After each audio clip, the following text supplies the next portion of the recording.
Hey boys, welcome to another video. Now quickly, let me ask you this. Does this ever happen to you? So you get a brand new, a spang-dangled piece of gear, a real very nice piece, but you have one dookie affix on there. So you think to yourself, no problemo. I'm going to take this over to my boy the occultist, slap that mother sucker down, and hocus pocus that affix right off of it. But uh-oh.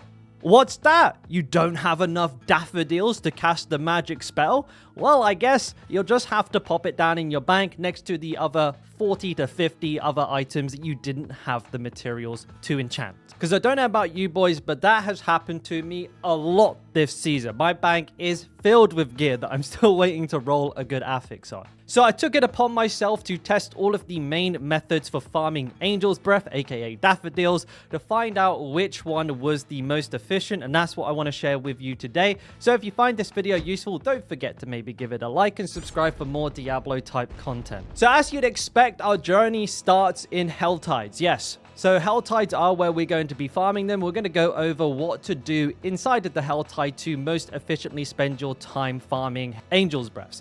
Now, what I will start by telling you is what not to do. You don't want to get baited into doing the Blood Maiden. It's very tempting. I understand when somebody summons one, it's very, very tempting to go over and kill her because the gear is great. However, this is not a very good way to get Angel's Breaths. Each kills about like 3 or 4.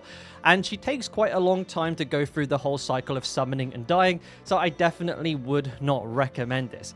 I'd also not recommend actually trying to herb the Angel's Breaths. Obviously, if you see one, it's good to go over and get it, but specifically trying to go find these is a barking up the wrong tree type situation, so I wouldn't recommend that neither. What you do want to do is first start by getting an interactive map up. I've got one down in the description for you to make this nice and easy peasy, a lemony squeezy. And what you want to do is take a look at the Helltide that's currently up and map out a route between each of the public events. The reason you want to do this is that each public event will net you somewhere in the region of about 10 Angel's Breaths, which is very, very nice.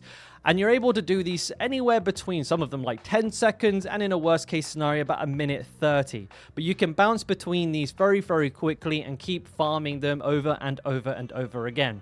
In order to also ramp up your earning potential, you want to make sure that you're also killing enemies while you're going between them. The reason for this is first and foremost, you're going to be farming cinders, which you can then use to open chests, which will give you somewhere in the region of like 1 to 4 Angel's Breaths as well. And you'll also be filling up your GTA meter, the threat meter for killing enemies and doing activities within the Helltide. And the reason you want to do that is because it spawns a crap ton of Harbingers. And Harbingers are the guys that leave this little like skull icon on the minimap. Anytime you see these dudes, go and lay the smack down on their ass because they're worth also between sometimes 0 to about 3 or 4 Angel's Breaths.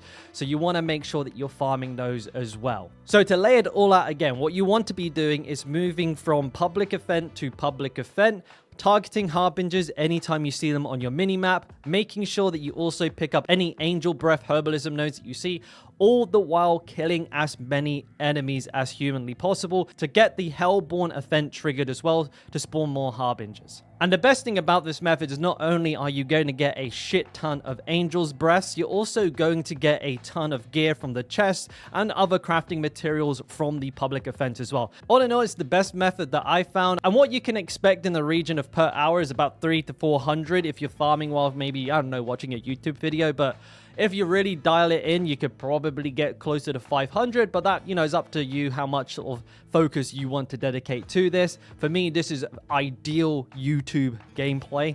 But yeah, I mean, that's it. It's nice and simple. I hope this was useful. If it was, again, maybe consider giving the video a little like and subscribing for more Diablo content. And check out one of my other videos. I'll have them somewhere on the screen now. Thanks for watching, and as always, love you.